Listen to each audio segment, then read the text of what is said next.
What's up guys, Asian here again with another build video, and today we're going to be going over the Templar tank. So Templar tank is very similar to a lot of other classes in tanking. They're kind of second-rate tanks here. At the very least in endgame PvE content. The top tier tanks, at least currently, kind of sit between the DK and the Wardens, with Nightblades being kind of a third, and then every other class afterward kind of falls behind that.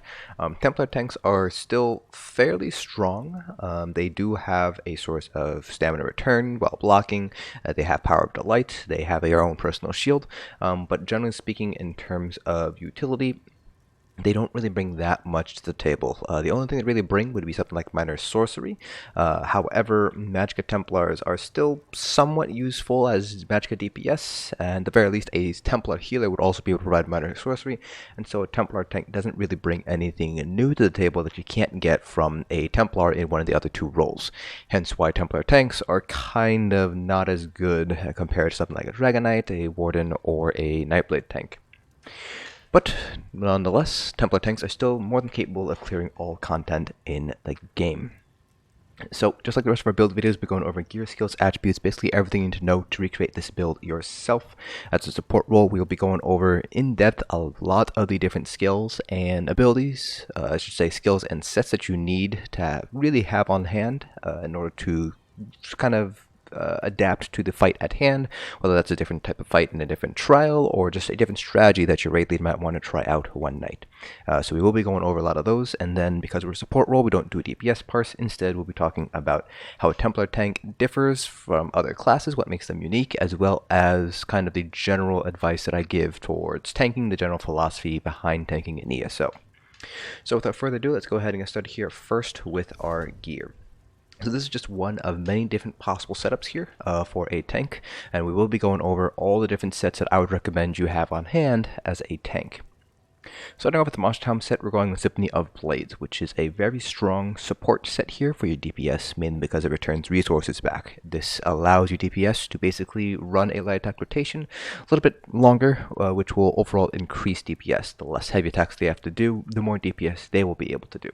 This does come from Depths of Maltar, so you will need to be able to do that dungeon in order to get this set. Other Monster Helm sets that you might want to consider running here.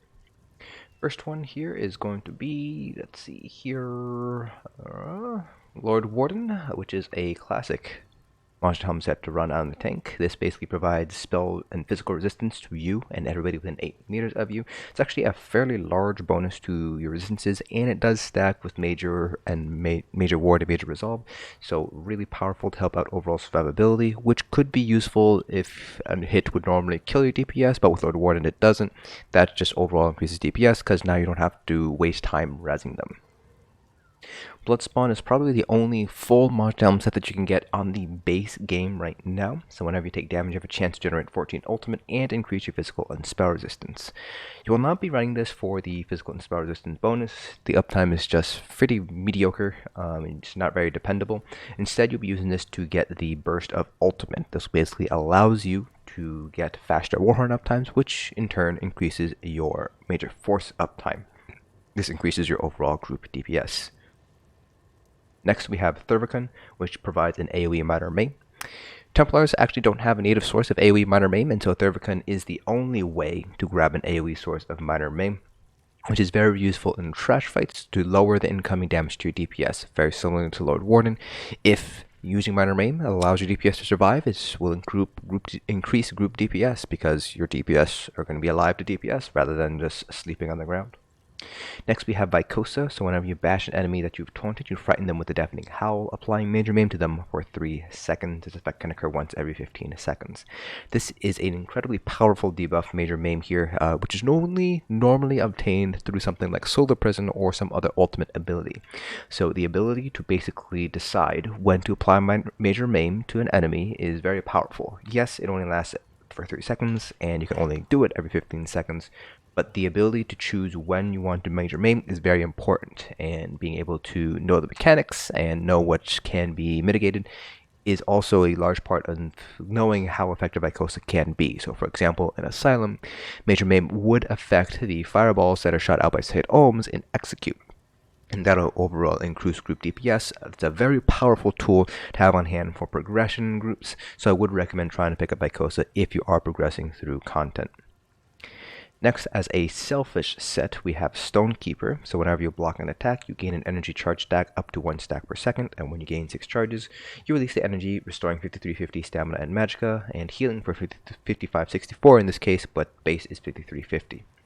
After releasing the charges, you cannot regain new charges for 14 seconds, basically giving this a 20-second cooldown. So this is basically more or less very similar to Symphony of Blades, just more selfish. This can only obviously proc on yourself, whereas the Symphony of Blades, which can proc on anybody except yourself.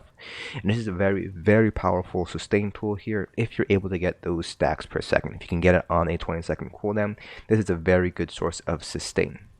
However, it doesn't really provide any sort of group utility, so you would only really use this if you need the sustain bonuses. Perhaps you're learning content, or perhaps you're progressing through very difficult trial or dungeon, or perhaps you won't necessarily be able to get a healer. And so Stonekeeper kind of fits into that kind of niche scenario very well. So that's pretty much it for must-have sets. Next, going over our other sets here.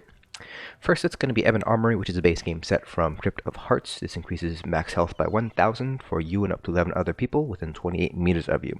This is probably the strongest support set that a tank can wear, because that max health bonus is actually very useful. So this is before minor toughness and other sort of health increases like CP, and so the actual increase you would get from Ebon is probably closer to about 1.3 to 1.4k depending on your actual modifiers.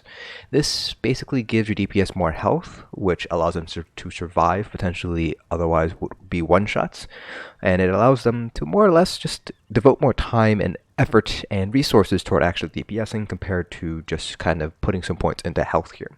So very powerful set here. This is still used by a lot of progression guilds as well as endgame score running guilds just to increase overall survivability for the DPS. Next, for our front bar set here, we have Ring of, or I should say our other 5-piece set, we have Alkosh. This is a medium armor set, which is obtained from the Maw of Lorcage trial, so you do need to be able to have access to Thieves Guild DLC. This is still one of the strongest debuff sets in the game right now that a tank can wear, so whenever you activate a synergy, you send out a shockwave that deals a certain amount of physical damage, and it also reduces the physical and spell resistance of any enemy hit by 3010 for 10 seconds. Overall, a very, very powerful tool here. This is the equivalent of increasing the amount of DPS you're able to do by about 6 to 7% depending on how much resistances the enemy originally has before Alkosh is applied. So a particularly strong set to have, and definitely one that I'd recommend every single tank pick up. Now in terms of jewelry, I should say just general traits and enchants for armor and weapons.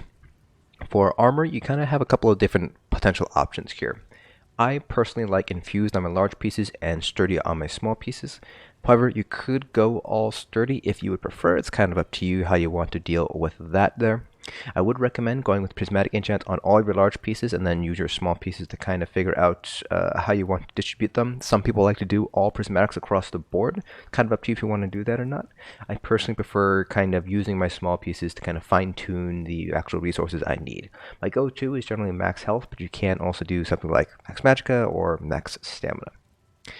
Then for jewelry, you have Triune, which is a very classic, kind of very safe trait to go with. It's basically another prismatic enchant here. You could also go with something like Infused to help improve your overall enchant strength, which can be fairly important. You could also just go with the classic arcane, robust, or healthy, depending on which max resources you need the most of. I personally am also a fan favorite. Really prefer Harmony, at least one Harmony on my jewelry if I can get it. This basically just gives you more healing whenever you use a synergy, more resource return when you use a shard or an orb.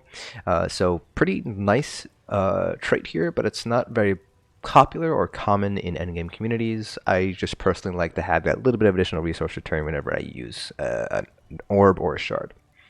For jewelry enchant, we're going with shield plate enchant. You can also go with magicka regen if you would like.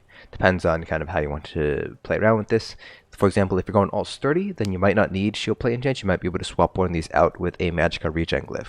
Pretty much a lot of our buffing abilities, a lot of our debuffing abilities do use magicka. We're a little bit less reliant on that than other classes, mainly because Power of the Light uses stamina. So not all of our abilities use magicka, but a lot of them do, so it is important to get high magicka regen.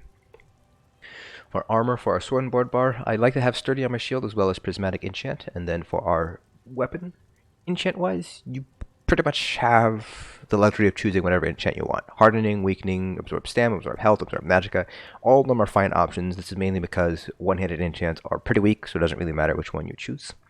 For traits, again, very flexible here. I have Decisive here, which is pretty decent, but not overall, that's not really going to make or break you. You can go with defending, you can go with infused, you can go with charged, and if you're running shock damage enchant on the back bar, so a lot of options here. It's mainly because one-handed traits and enchants aren't very strong compared to two-handed traits and enchants.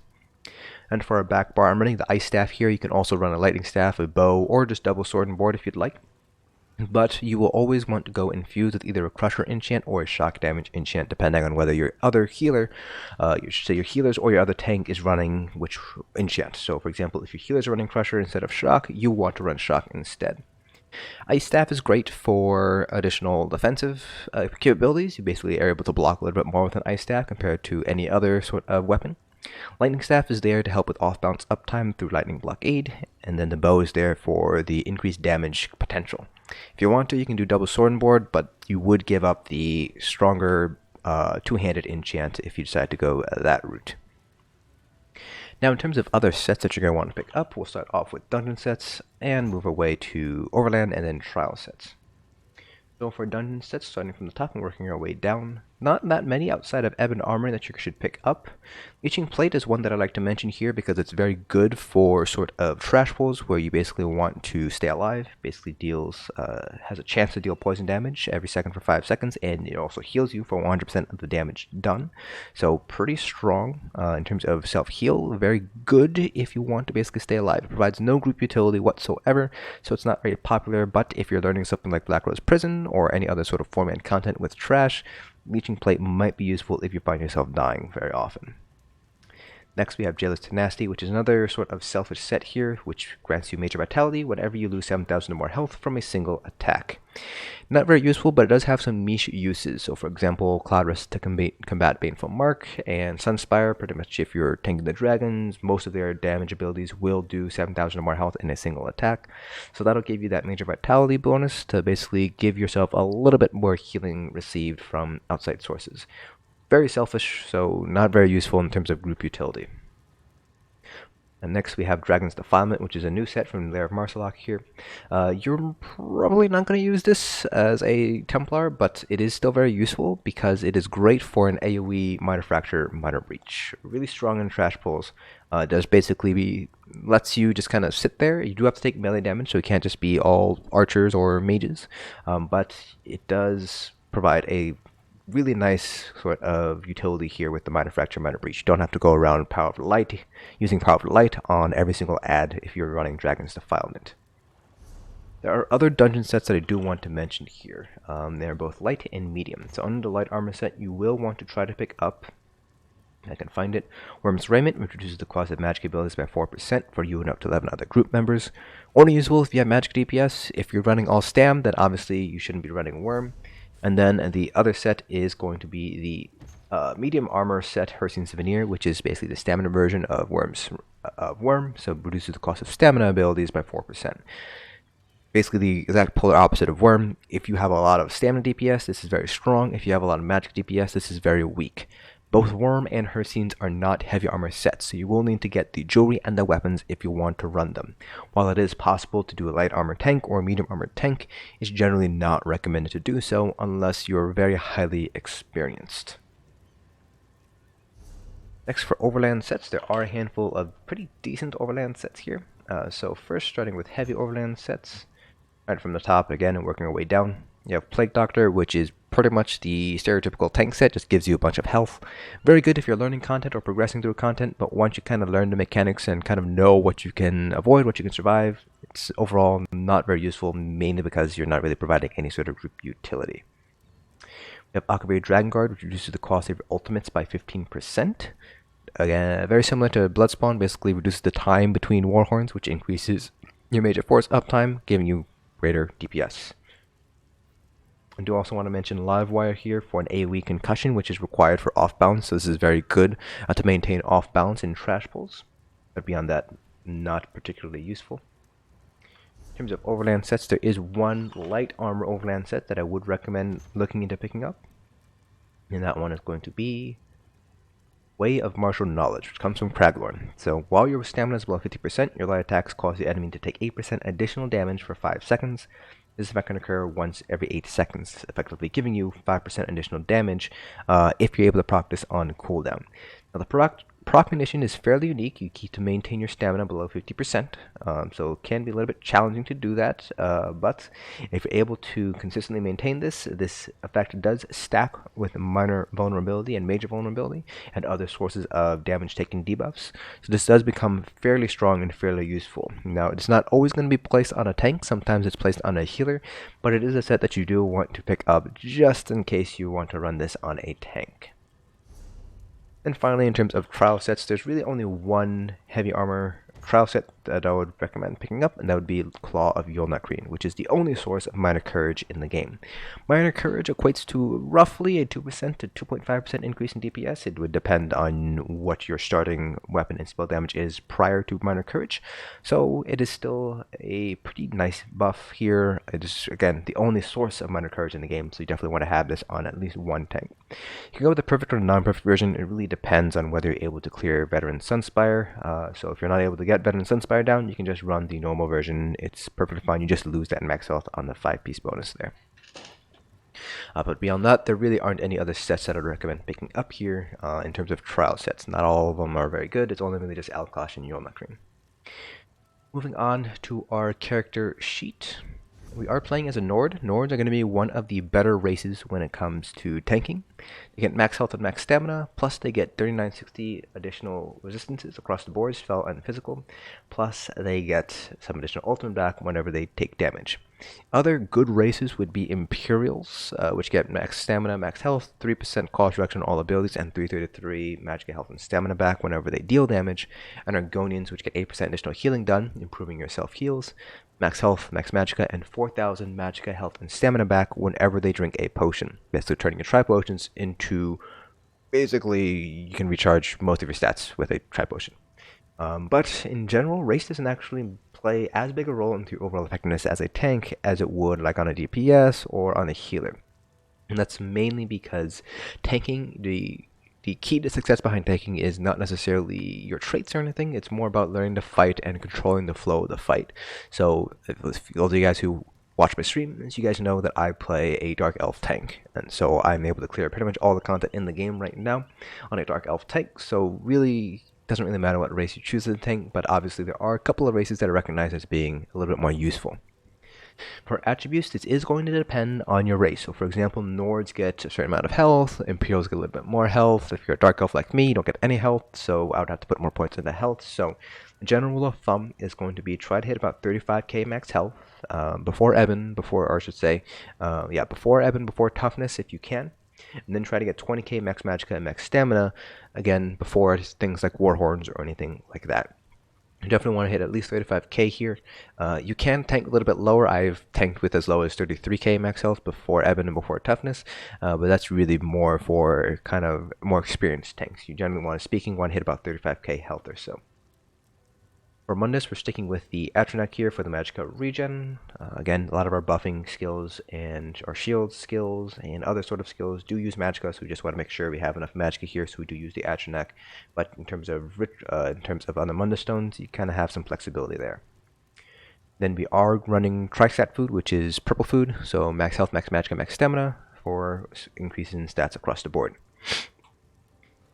Next for our skill bars.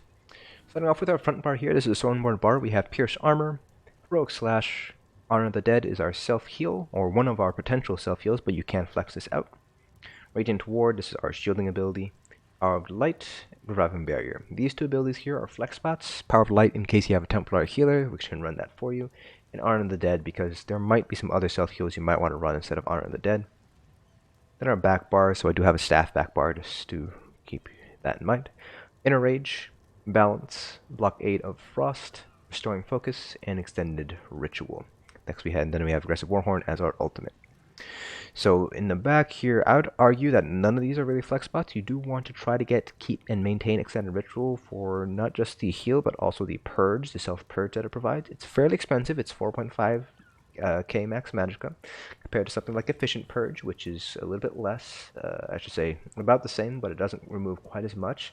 And so I'd just say stick with using Extended Ritual. Don't really work on Purge unless you need to actually purge things from other people. So in terms of other abilities you can use instead of Honor of the Dead and Power of the Light, and obviously Blockade if you're not running a Frost Staff backbar. Starting with the front here, Focus Charge is fairly interesting. I should say you want to go with Toppling Charge because it'll always set things off balance, which is great if you're able to maintain it.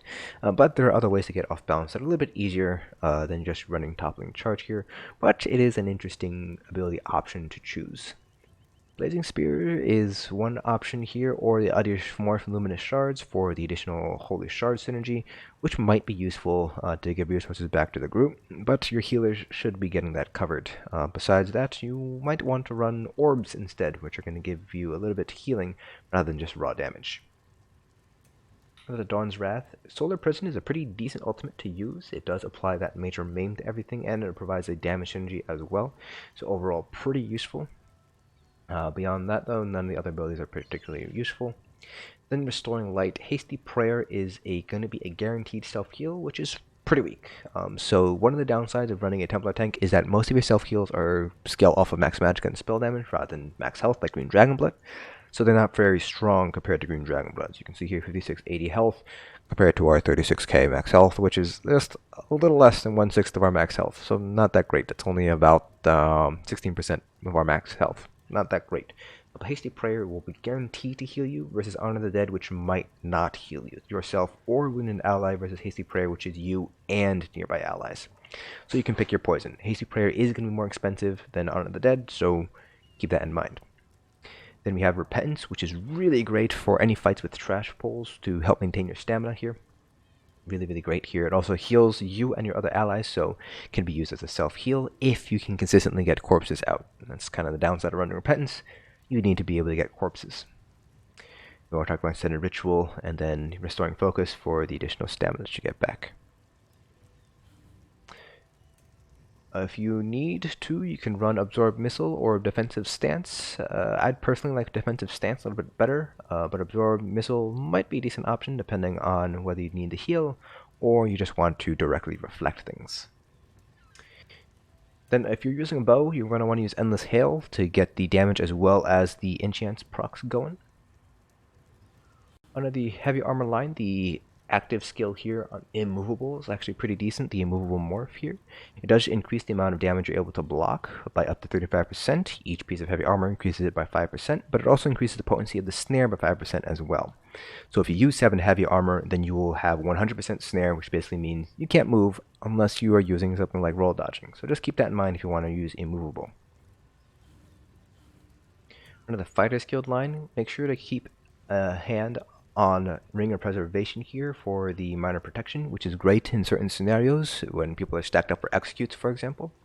Then you do want to have Silver Leash as a pull. So Templars do not have a class pulling ability, so your only options when it comes to pulling things towards you would be either the use of Swarm Mother, which is a Monster Helm set, or running Silver Leash. Now Silver Leash does use stamina, so you do want to just be mindful of how often you're using Silver Leash. Under the Sigil Order line, Meditate, either Morph, Introspection, or Deep Thoughts is a potential option for Sustain. You get the health, magic, and stamina back, but because it's a channel ability, you will not be able to block, so you will lose that block cost reduction. This can be somewhat mitigated by using the Deliberation passive, which gives you major protection while you're channeling the ability, but it's still not going to be as much as just blocking. Then under the Indulgent line, make sure you have all these abilities unlocked: Overflowing Altar for the Lifesteal and the Blood Feast synergy, Shadow Soak for the Black Widow synergy, Enrage as your taunt obviously, Bone Surge for the Spinal Surge synergy, and then Energy Orb for the Combustion synergy. And then under the Undaunted line, if you make sure to run Echoing Vigor if you need another sort of group healing.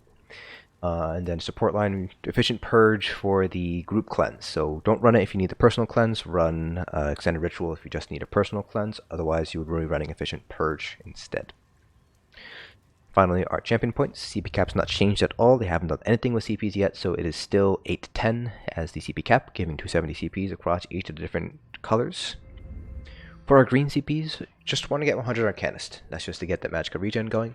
From there, you can place your kind of CPs wherever you'd like. I would recommend... oops. Realizing I need to actually do some of this. So I would recommend trying to get, at the very least, 61 or 66 into Shadow Ward here. And that's basically from there, just kind of put CP points really wherever you'd like. You can drop Arcanist down to 75 if you'd like, to get some more CP points back to put into other nodes. It's kind of up to you where you want to put all of them. So you can kind of play around with that as you see fit. For our blue CPs, oh, I did not change my CPs from an earlier video. So for our blue CPs, you're going to want to have 81 precise strikes in case you use any abilities that use stamina to heal, Vigor for example. 100 into Blessed. Then 81 into Elfborn here, or any other sort of Magicka-based self-heals, and then the other 8 points can go wherever, so like Piercing, for example. Then our red CPs, we have 81 Ironclad, 61 Thick Skin, and 64 into both Hardy and Elemental Defender, kind of taking the balanced approach here. If you want to maximize mitigation for a boss or a trial, you will need to shift some points around in order to maximize your mitigation. And that covers pretty much everything about the build itself. So let's go ahead and talk about what makes a Templar tank unique. So I already touched upon one of them, and it's the fact that your self-heals aren't that great. You already saw that they scale off of max magicka for the most part. So you can see here, Honor the Dead heals me for 6684 health, which is only about a little over 1/6 of my max health, which is about 16% of our max health. To give you a comparison, Green Dragonblood heals you for 33% base of your missing health. So generally speaking, Green Dragonblood and some other self-heals are going to be a little bit stronger. Dark Cloak, for example, Polar Wind, they're all going to be stronger than Honor the Dead or Hasty Prayer. So your self-heals are not going to be quite as strong, so which means you will be a little bit more reliant on your healers in sort of damage-heavy scenarios. You can't just spam Green Dragonblood like a DK can. On the other side of things, you do happen to get a self-shield, which is actually fairly strong. This is stronger than Fragmented Shields, and also does some damage as well. This does scale off your max health, so you can see here we get a 10,845 damage shield, which is actually quite a bit. It's equivalent to about a third or so, a little less than a third of our max health. So pretty strong shield here. But unlike Fragment Shield, it isn't provided to anybody else, it just provides it only to you. Now, one of the strengths of a Templar tank is that you can use Power of Delight here for the Minor Fracture and Minor Breach. It also does deal a little bit of additional DPS as well, because it does copy a certain amount of damage, so up to 13.5k damage here.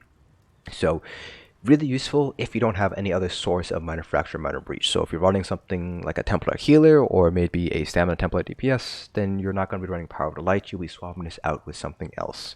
And that's really where things sort of kind of fall apart for the Templar tank. There's really nothing else that you're able to provide that can't be provided by the other roles. So DPS and Healers, for example, they can both run Power of Delight in order to get the Minor Sorcery as well as the Minor Fracture and Minor Breach. What is nice about the Templar tanks, though, is that you do have a consistent source of stamina return while you're blocking, as long as you have Restoring Focus down. Plus, while you're in the rune, you do get some additional resistances, so you do get the Major Ward, Major Resolve, plus an additional half if you stand within the rune. The rune itself is actually a little bit larger than you would expect. It does give you some wiggle room, but not a whole lot. But Templar tanks do, because of this, have quite a bit of resistances. You can see here that we're sitting at 31.2 and 28.2 here, while we're sitting in the rune. So pretty strong resistances overall compared to some other classes if you're able to stay within the rune itself. The other thing about the rune is that it lasts for 20 seconds no matter if you're in it or not. So if you do need to move out of it, you still have the minor wards, you still have the minor major wards, you still have the major resolve, you still have the 240 stamina back per second. So it's not something like the DK's way of getting stamina back, which is basically the spam Fragmented Shield. So a little bit easier to sustain on a Templar tank in terms of just drop one ability, and that's pretty much it. So that's kind of where Templar tanks, how you want to kind of play around them, how they differ from other classes. In terms of just tanking in general, obviously you want to maintain taunt, you want to stay alive. If you're not able to do that, then you're not going to be a very good tank. Now, once you get those two abilities roles down, then you want to move on to providing buffs and debuffs. A lot of this is going to come from your sets, Alkosh, Yolnahkriin, etc. But some of it also comes from your skills as well. Power of the Light, Blockade, in order to help proc your enchants, and so on. And so the best tanks are the ones that are able to maintain very good debuff and buff uptimes, regardless of whether that's through your sets like the Alkosh debuff, or through your abilities like using Power of the Light to get that minor fracture, minor breach debuff. But it is important to know that obviously you want to make sure to stay alive first. So when you're just starting to learn content, don't be afraid to run a little bit more selfish. Put some more points at the health. Tell your healers, keep an eye on me, etc. Because it's more important that you kind of know the fight. As a tank, you're more or less going to be kind of a leader of the group, even if you're not the raid lead, because you're the ones who's basically dictating the fight, the flow of the fight itself. You're the one that's kind of expected to more or less know all the mechanics of the fight itself and how to deal with them, because you will be the one basically tanking the boss here. So there's a lot of pressure on tanks to really be able to know everything. But once you know all the mechanics and things, it's actually fairly easy to stay alive, especially if you got really good healers. From there, you just kind of want to focus in on managing your debuff and buff up times. Now, I do not have a Templar tank, and I do not know of any streamers who regularly play a Templar tank at high level PvE. Unfortunately, I don't really have any sort of links for you or any sort of channels for you guys to follow. If you guys want to watch my previous streams, I do tank very often on a Dragon Knight, which will kind of give you an idea of how to approach tanking, although it will not necessarily give you how to play a Templar tank. It'll just kind of give you generic sort of tanking tips and things like that. But that pretty much concludes this video. If you guys have any questions about the build or tanking in general, please feel free to leave them down in the comment section below and try to answer them to the best of my ability. Hope you guys found this video informative, and I'll see you guys in the next dungeon.